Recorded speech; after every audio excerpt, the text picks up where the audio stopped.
Hello friends, standard 9th में chapter number 15 हमने अगले लेक्चर में देखा था। उसका दूसरा पार्ट आज हम देखेंगे।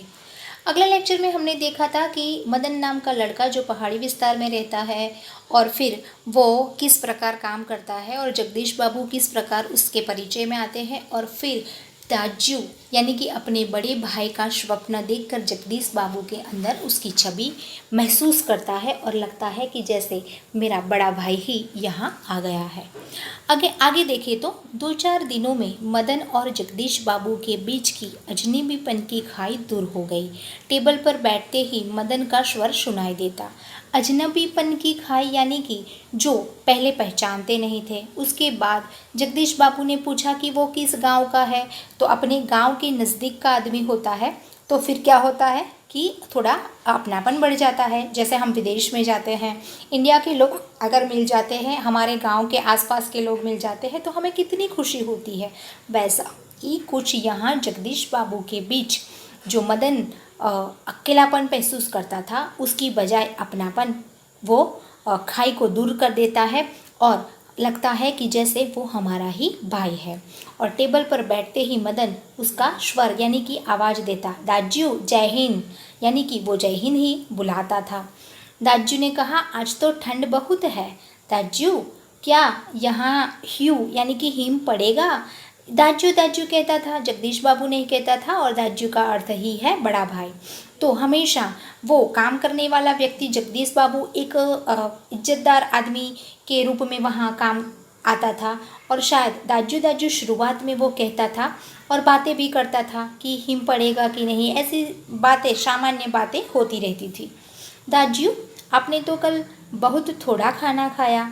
तभी किसी और से बॉय की आवाज़ पड़ती और मदन उस आवाज़ की प्रतिध्वनि के पहुंचने से पहले ही वहां पहुंच जाता। प्रतिध्वनि यानी कि उसकी आवाज़ लगने से पहले ही वो काम के लिए हाजिर होता और हमेशा उसको नाम से कोई नहीं पुकारता था, क्योंकि वो सामान्य लड़का था, एक होटल में काम करने वाला नौकर था, इसलिए उसको बॉय ऐसा ही सब कहते थे।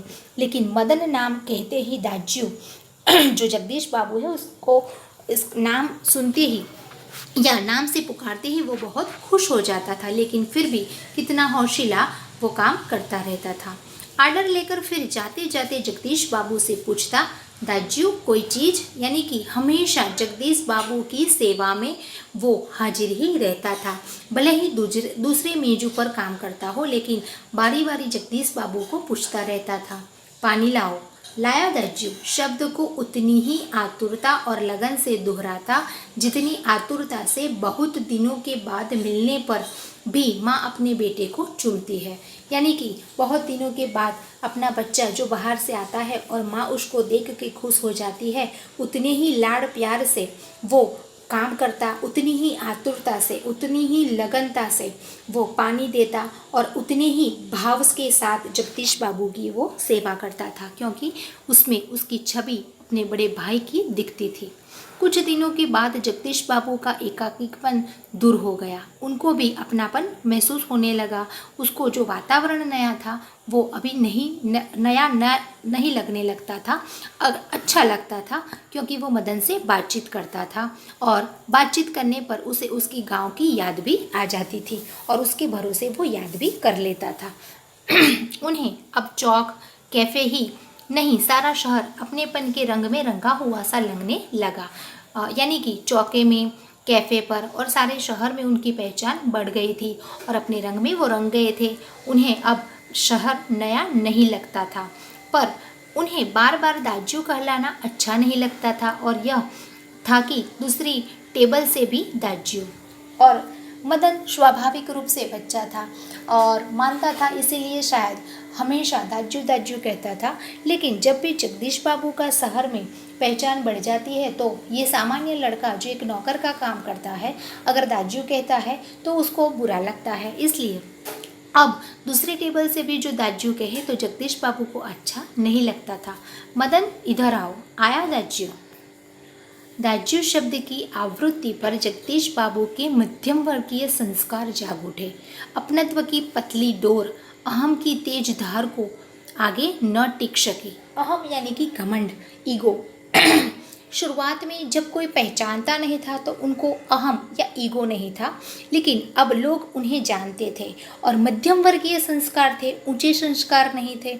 इसलिए जो अपनत्व की जो पतली डोर थी मदन के साथ जुड़ी हुई थी, वो तेज धार के आगे नहीं टिकी सकी और उसके ईगो के सामने लगने लगा कि मदन अगर मुझे दाजू दाजू कहकर पुकारेगा तो लोग मुझे जानेंगे और क्या सोचेंगे कि मैं एक ऐसा बड़ा साहब हूँ और ये व्यक्ति, ये लड़का जो एक नौकर का काम कर रहा है, जो छोटा भाई, मुझे मानना पड़ेगा क्योंकि वो मुझे दाजू कहता है। और दाजू चाय लाओ, चाय नहीं, लेकिन यह दाजू दाजू क्या चिल्लाते रहते हो दिन रात? किसी की प्रेस्टीज का ख्याल नहीं है तुम्हें? प्रेस्टीज यानी कि इज्जत, यानी कि हमेशा दाजू दाजू चिल्लाते रहते हो। कोई भी मेरे साथ बैठता है, कोई भी क्या सोचेगा, मेरी इज्जत के बारे में क्या ख्याल करेगा, इसलिए वो उसको ऐसे बोलते हैं मदन को, जैसे मदन को बहुत ही चोट लग जाती है। जगदीश बाबू का मुंह क्रोध के कारण तमतमा गया, शब्दों पर अधिकार न रह सका। मदन प्रेस्टीज का अर्थ समझ सकेगा या नहीं, यह भी उन्हें ध्यान नहीं रहा, पर मदन बिना समझाए ही सब कुछ समझ गया था क्योंकि वो समझदार लड़का था। प्रेस्टीज शब्द का अर्थ शायद वो पढ़ा लिखा नहीं है, इसलिए मालूम नहीं है कि प्रेस्टीज का अर्थ क्या है, कि इज्जत क्या है। वैसे ही उनका मुंह जो गुस्से से लाल था, उसको देखकर ही मदन समझ जाता है और जगदीश बाबू के शब्दों पर अधिकार नहीं रहता है।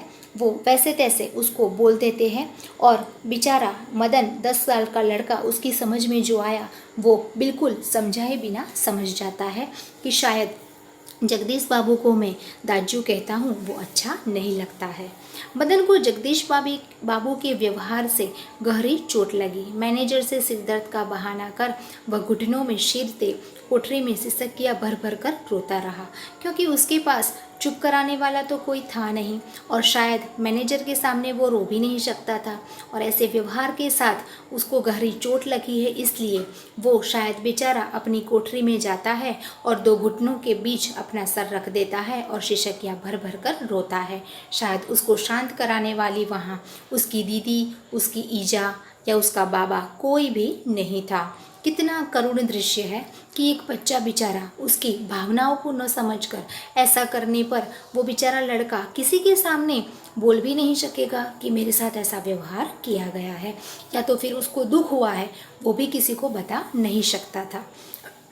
घर गांव से दूर ऐसी परिस्थिति में मदन का जगदीश बाबू के प्रति आत्मीयता प्रदर्शन स्वाभाविक ही था। यानी कि घर से गांव से दूर ऐसी परिस्थिति में अगर कोई इंसान के सामने थोड़ा सा प्रेम मिल जाता है तो जगदीश बाबू के प्रति उसकी आत्मीयता मिल गई, वो स्वाभाविक ही होगा, अनायास ही हो जाएगा। उसका तो कोई ऐसा स्वार्थ भी नहीं होगा कि उसके साथ क्यों संबंध रखेगा, अनायास ही उसके साथ जो प्रेम भाव मिला इसलिए वो स्वाभाविक रूप से जुड़ जाता है। इसी कारण आज प्रवासी जीवन में पहली बार उसे लगा कि जैसे किसी ने उसे ईजा की गोदी से, बाबा की बाहों से और दीदी के आंचल से की छाया से बलपूर्वक खींच लिया हो। परंतु भावुकता स्थायी नहीं हो तो रो लेने पर, अंतर की घुमड़ती वेदना की आंखों की राह बाहर निकाल लेने पर मनुष्य जो भी निश्चय करता है वे भावुक क्षणों की अपेक्षा अधिक विवेकपूर्ण होता है। यानी कि उस समय उसे ऐसा महसूस होता है कि जैसे ईजा की गोदी से मुझे उठा लिया, बाबा की बाहों से मुझे चुरा लिया और दीदी के आंचल से और बलपूर्वक मुझे खींच लिया, और वो बहुत स्थायी होने लगा, रोने लगा। लेकिन फिर भी वो इतना समझदार था कि अपनी घुमड़ती हुई वेदना को आंखों की राह में निकाल कर मनुष्य, यानी कि जो उस समय वो निर्णय करता है, अटल निर्णय करता है, वो निश्चय बहुत ही विवेकपूर्ण होता है। और वो विवेकपूर्ण निर्णय इस प्रकार का है कि मदन पूर्ववत काम करने लगा और पहले जैसे ही वो जैसा ना पहचानता हो वैसे ही जगदीश बाबू के साथ व्यवहार करने लगा। इतना छोटा बच्चा, कितना उसका मक्कम निर्णय होगा, कितना अटल निर्णय होगा कि उसने एक विवेकपूर्ण निर्णय ले लिया। दूसरे दिन कैफे जाते हुए अचानक ही जगदीश बाबू की भेंट बचपन के सहपाठी हेमंत से हो गई। सहपाठी यानी कि उसके साथ पढ़ाई करने वाला उसका मित्र हेमंत मिल गया। कैफे में पहुंचकर जगदीश बाबू ने इशारे से मदन को बुलाया, परंतु उन्हें लगा जैसे वह उनसे दूर दूर रहने का प्रयत्न कर रहा हो, क्योंकि वो विवेकपूर्ण निर्णय ले चुका था। मदन को महसूस हो गया था कि जगदीश बाबू को इस प्रकार बुलाना अच्छा नहीं लगता, इसलिए उसको न पहचानता हो ऐसा ही वो व्यवहार करने लगा। दूसरी बार बुलाने पर ही मदन आया। आज उसके मुंह पर मुस्कान न थी और न उसने क्या लाऊं दाज्यू कहा। स्वयं जगदीश बाबू को ही कहना पड़ा, 2 चाय 2 ऑमलेट। परंतु तब भी लाया दाज्यू कहने की अपेक्षा लाया साहब कहकर वह चल गया, मानो दोनों अपरिचित हो। यानी कि दोनों के बीच हेमंत के सामने ऐसा प्रभाव डालने लगे कि दोनों एक दूसरे को पहचानते नहीं हैं। एक ऑर्डर लगाने पर वो तुरंत हाजिर नहीं होता, उसको दाज्यू नहीं कहता, सिर्फ साहब कहकर उसको जो ऑर्डर दिया है वो दे देते हैं और जाने दोनों इतने अपरिचित हो जाए जैसे पहली बार मिले हो। शायद पहाड़ियाँ हैं, हेमंत ने अनुमान लगाकर पूछा। फिर वही बात उसके सामने दोहराती है हेमंत। फिर वो लड़के को देखकर पूछता है कि पहाड़ियाँ है, क्योंकि उसकी भाषा जानकर हाँ रूखा सा उत्तर दे दिया जगदीश बाबू ने और वार्तालाप का विषय ही बदल दिया, जैसे कि उसे पहचानता ही नहीं हो। मदन चाय ले आया था। क्या नाम है तुम्हारा लड़के? हेमंत ने एहसान चढ़ाने की गरज से पूछा। दूसरी बार वैसा ही हुआ। किसी अनजान व्यक्ति ने उसका नाम पूछ लिया। कुछ क्षणों के लिए टेबल पर गंभीर मौन छा गया, क्योंकि जगदीश बाबू तो बोल ही नहीं सकते थे कि उसका नाम मदन है। मदन भी नहीं बताना चाहता था। जगदीश बाबू की आंखें चाय की प्याली पर ही झुकी रह गई क्योंकि वो उत्तर देना नहीं चाहते थे।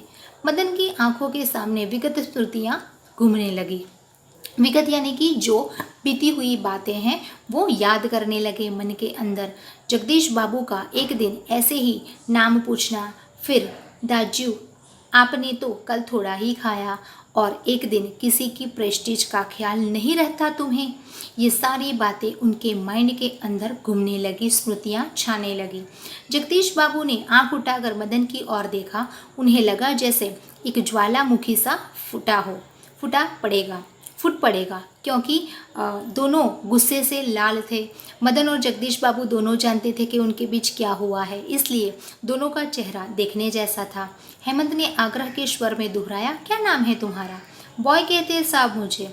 संक्षिप्त सा उत्तर देकर वह मुड़ गया। बहुत ही रौब से मदन ने उत्तर दे दिया कि मुझे बॉय कहते हैं सब लोग, और संक्षिप्त मानी छोटा सा उत्तर देकर वो वहाँ से चला गया। आवेश में उसका चेहरा लाल होकर और भी अधिक सुंदर हो गया था। ये लेखक का अनुमान है कि वो कितना सुंदर लगने लगा था।